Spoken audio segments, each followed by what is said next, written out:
Classmate, কথা কও না কেন? কইও না বিদ্যুৎ ভাই, কইও না। ওর লোকে একটা কথাও কইও না তুমি। মা গো, তুমি দেখে পুরাই কিশোর হয়ে গেছো। কাম করতেছো দেখে কথাই কইবা না? চিল্লাই কিন্তু কাম ছুড়াই দেবো কইলাম। কি কইবা কও? বেশি কথা কইতে পারুম না, মাটি ঝুরঝুর করে ঘাস বাসন লাগবো। বাবা, কলেজ কি আসলেই বাদ দিয়ে দিবা? আর যাবে না? আমি কলেজ বাদ দিলে তোমার অসুবিধা কি? তোমার কোনো সমস্যা আছে? ও মা, সমস্যা আছে না? তুমি হইলা গিয়া বিদ্যুৎ, কারেন্ট। কারেন্ট না থাকলে জলুম কেমনে? নিভা যাবো না? হায় হায়, এই মেয়েগুলি কি কয়?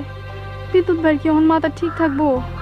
আল্লাহ, তুমি রুকসানার থেকে বিদ্যুৎ ভাইয়ের বাঁচায় দাও। নগদে 2 রাকাত নফল নামাজ পড়মু। কলেজ বাদ দিও না বিদ্যুৎ। তুমি কলেজে না গেলে